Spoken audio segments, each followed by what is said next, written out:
चींटियां खूनी जंग की तैयारियां कर रही हैं। घातक रासायनिक हथियारों का इस्तेमाल हो रहा है और हर तरफ बस तबाही ही तबाही है। वैसे भी जंग से कब किसी का भला हुआ है, फिर वो चाहे काली चींटी लाल चींटी की लड़ाई हो या फिर यूक्रेन और रूस की। मैं आज आपको चींटियों और छोटे पतंगों के संसार की एक प्यारी सी कहानी दिखाते हुए बताऊंगा, जिसका नाम है minuscule the valley of the lost ants. एक शादीशुदा जोड़ा इस जंगल में पिकनिक मनाने आया है। वो शुद्ध हवा में बैठकर प्रकृति का आनंद ले रहे हैं। यकाएक औरत को एहसास होता है कि वो अपने बच्चे को किसी भी वक्त जन्म देने वाली है। ये सुनते ही उसका आदमी तुरंत सामान बटोरकर उसे लेकर निकल जाता है। इस जल्दीबाजी में खाने पीने की कुछ चीजें और अन्य सामान वो वहीं छोड़ जाते हैं। दूसरी ओर जंगल में कीट पतंगे खुशी से अपना जीवन व्यतीत कर रहे हैं। यहाँ एक हरी पत्ती के नीचे आज 3 लेडीबग्स जन्म ले रही हैं।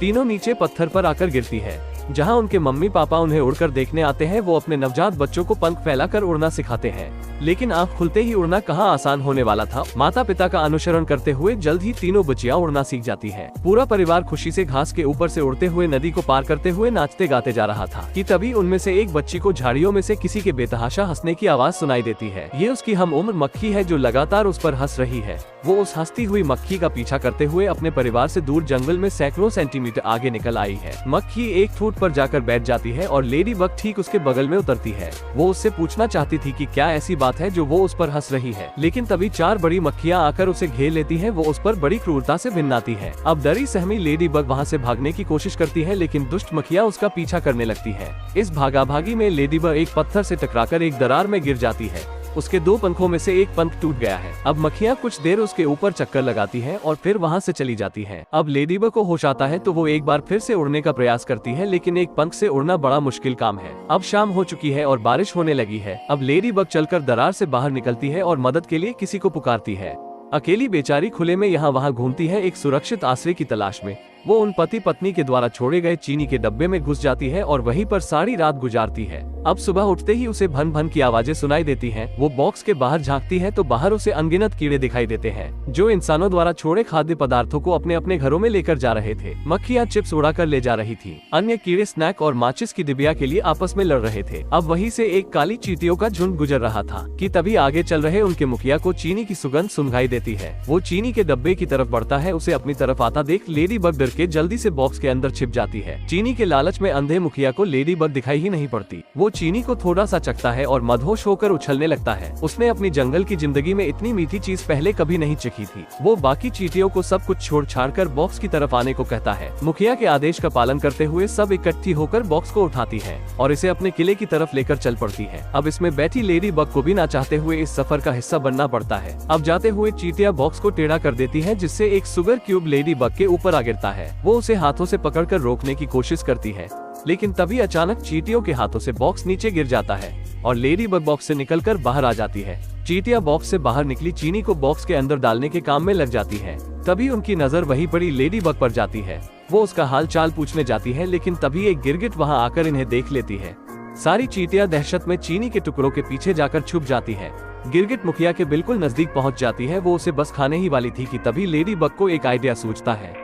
वो तेजी से भागकर बॉक्स के अंदर चली जाती है और वहां से अजीबोगरीब आवाजें निकालना शुरू कर देती है, जिससे गिरगिट बहुत ज्यादा डर जाती है और भागकर पत्थरों के बीच में घुस जाती है। खतरा अब टल चुका है। चींटियां बॉक्स के किनारे घेरा लगाकर अपनी जान बचाने वाली लेडी बग का अभिवादन करती है। लेडी बग उन्हें बताती है कि वो उड़ नहीं सकती। काली चींटियों का मुखिया उसे उनके साथ चींटियों के किले में चलने का आमंत्रण देता है। अब उनका सफर आगे बढ़ता है, लेकिन इस बार लेडी बग आराम से बॉक्स के ऊपर मुखिया के बगल में बैठकर सवारी का मजा ले रही है, जो अब उसका आजीवन कर्जदार है। अब किले के नजदीक पहुंचते ही मुखिया प्रजा को अपने आने का संकेत भेजता है कि वो एक बेशकीमती चीज लेकर वहां पहुंच रहे हैं। लेकिन तभी एक दुष्ट लाल चींटियों का एक गिरोह उन्हें घेर लेता है, जिन्हें देखकर साउथ इंडियन मूवी के गुंडों जैसी फीलिंग आती है। मुखिया चींटियों से रुकने के लिए कहता है। अब वो एक सुगर क्यूब बॉक्स से निकालकर लाल चींटियों को तोहफे में देता है, जो कि वास्तव में तोहफा नहीं बल्कि एक तरह की हफ्ता वसूली थी। अब वो जल्दी से वहां से भागता है और चींटियों से बॉक्स को उठाकर तुरंत चलने को कहता है। रेड एंट्स गुस्से से और ज्यादा लाल हो गई हैं, क्योंकि उनकी नजर पूरे बॉक्स पर थी, न कि एक सुगर क्यूब पर। लालची रेड एंट्स उनका पीछा करते हुए जाते हैं। अब ब्लैक एंट्स देखती हैं कि आगे एक तेज ढलान है। वो जल्दी से बॉक्स के ऊपर चढ़ जाती है, फिर एक धक्का देकर बॉक्स के साथ तेजी से ढलान से नीचे आती है। उधर रेड एंट्स को एक खाली सोडा कैन मिल जाता है, जिसके अंदर घुसकर वो ब्लैक एंट्स के पीछे लग जाते हैं। अब ब्लैक एंट्स का चीनी का डिब्बा और रेड एंट्स का कैन दोनों नदी में जाकर गिरते हैं। दोनों नदी के प्रवाह में आगे बढ़ने लगते हैं। रेड एंट्स लगातार ब्लैक एंट्स के पीछे पड़ी है। अब बॉक्स को एक धक्का लगता है और लेडी बग बॉक्स पर से गिरकर नदी में जाने लगती है। यहाँ एक शिकारी मछली की नजर उस पर पड़ जाती है। वो उसे खाने के लिए बढ़ती है। वो एक पत्थर से टकरा के चोट खा जाती है, लेकिन फिर भी वो अपने शिकार का पीछा नहीं छोड़ती। ब्लैक एंट्स अपनी दोस्त को बचाने का निश्चय करती है। वो एक दूसरे को पकड़कर एक चेन बनाती है और पानी में डुबकी लगाकर लेडी बग को बचा लेती है। लेकिन परेशानियां इतनी आसानी से कहां पीछा छोड़ने वाली थी। सामने एक गहरा झरना है। अब सारी चींटियां और लेडी बग तेजी से बॉक्स के अंदर घुस जाते हैं। वो ऊंचे झरने से नीचे गिरते हैं। शिकारी मछली और रेड एंट्स का कैन भी उनके पीछे आ रहे हैं। शिकारी मछली और कैन तले में अटक जाते हैं, लेकिन रेड एंट्स किसी तरह तैरकर बाहर आ जाती है। उधर ब्लैक एंट्स और लेडी बग किसी तरह चीनी के साथ सुरक्षित बाहर आ चुके हैं। अब वो शुगर क्यूब्स को उठाकर अपनी मंजिल की तरफ बढ़ने लगते हैं। अब रास्ते से जाते हुए लेडी बग को अपने जैसे लेडी बग्स की भिनभिनाहट सुनाई देती है। वो उड़कर उनके पास जाने की कोशिश करती है, लेकिन एक पंख की कमी उसे ये करने नहीं देती। अब उदास होकर उसे आगे निकलती चींटियों के पीछे भागकर जाना पड़ता है। अब जब वो जाते हुए रोड पार कर रहे थे तो पीछे से उन्हें रेड एंट्स आती दिखाई देती है। अब उन्हें रोड से तेजी से आती हुई कार के बावजूद जोखिम उठाकर रोड पार करना पड़ता है।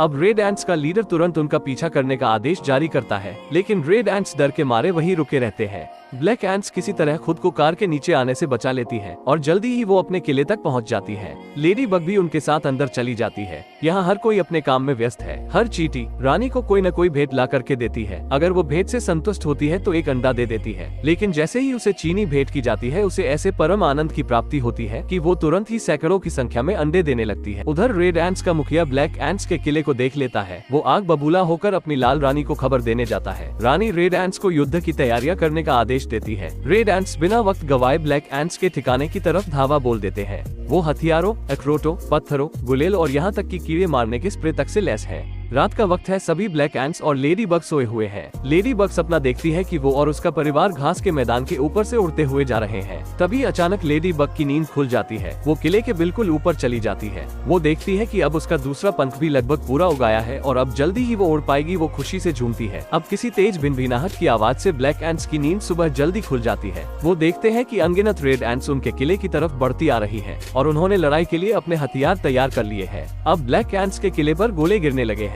विरोध में ब्लैक एंट्स रेड एंट्स पर ईयरबड्स गिराती है। वो उन पर टैबलेट्स और नमक गिराकर उनका सामना करने की कोशिश करती है, लेकिन रेड एंट्स द्वारा छोड़े गए बॉम्ब्स ब्लैक एंट्स को कहीं ज्यादा नुकसान पहुंचा रहे हैं। अब काली चींटियों की रानी मुखिया और लेडी बग को चींटियों के वैज्ञानिक के पास भेजती है। उनकी समस्या को जानकर वो अपने अनमोल खजाने से निकालकर उन्हें एक माचिस और कुछ पटाखे देता है। अब ब्लैक एंट्स पटाखों को किले की छत पर रख देते हैं, लेकिन रेड एंट्स भी चुप नहीं बैठी थी। वो मुख्य द्वार को तोड़कर अंदर दाखिल होने की कोशिश में लगे थे। अब काली चींटियों का मुखिया माचिस खोलता है, लेकिन उसके अंदर उसे सिर्फ एक ही तिली मिलती है। वो उसको इस्तेमाल करने के निर्देश देखता है और माचिस को जलाता है। वो एक रॉकेट को दागता है। रॉकेट तेजी से उड़ते हुए जाती है। वो रेड एंट्स के ऊपर जाकर गिरती है, जिससे कई रेड एंट्स मारे जाते हैं, लेकिन तिली एक ही थी जो अब बुझ चुकी है। उधर दुश्मन अब दुगनी गति से हमले कर रहा है। अब लेडी बग को याद आता है कि चींटियों से मिलने से पहले उसने ऐसी ही एक माचिस देखी थी जिसे मनुष्य वहाँ भूल गए थे। वो इसके बारे में चींटियों को बताती है। वो उनसे वादा करती है माचिस लेकर ही लौटेगी, लेकिन उसे शुरू में उड़ान भरने के लिए मदद की जरूरत थी। ब्लैक एंट्स कागज का एक हवाई जहाज बनाते हैं और लेडी बग को उसमें बिठाकर लॉन्च कर देते हैं। अब तुरंत ही लेडी बग खुद से ही उड़ना शुरू कर देती है। ब्लैक एंट्स को उससे बहुत आशाएं हैं। वो उसके जल्दी लौटने की कामना करते हैं। लेडी बग बहुत ही जल्दी एकदम सही जगह पर पहुंच जाती है, क्योंकि अब उसका दूसरा पंख भी अच्छे से निकल आया था। वो माचिस की डिबिया को उठाने की कोशिश करती है, लेकिन वो बहुत भारी थी। लेकिन तभी वो एक मकड़ी को आते देखती है जो उसे आसानी से उठाकर अपने साथ ले जाने लगती है। लेडी बग उसका पीछा करती है। मकड़ी अपने घर पहुंचती है जो एक टॉय हाउस था। अब लेडी बग भी चुपके से मकड़ी के घर में घुस जाती है। अब पता चलता है मकड़ी को अपना जाल कसने के लिए माचिस की तीलियों की जरूरत थी, लेकिन लेडी बग को कुछ कहने या करने का मौका ही नहीं मिलता। पीछे खिड़की से एक टोड अपनी जीभ से उसे पकड़ लेता है। वो अपने पैर जमीन पर जमा लेती है। फिर वो खिड़की को पकड़कर खुद को उसके मुंह में जाने से रोकती है, लेकिन टोड पूरी ताकत से उसे अपनी ओर खींचता है और इस खींचातानी में टॉय हाउस लुढ़क कर टोड के ऊपर गिर जाता है। वो मारा जाता है। लेडी बग बेहोश हो जाती है और उसे फिर से वही अपनी फैमिली वाले सपने आते हैं। अब उसे दोबारा से होश आता है। वो मकड़ी बहुत अच्छी औरत होती है। वो उसे खाने के लिए ताकत की कोई चीज देती है और टोड को मारने के इनाम के रूप में माचिस उसे दे देती है। लेडी बग माचिस को पकड़ती है और अपने दोस्तों की मदद के लिए निकल पड़ती है।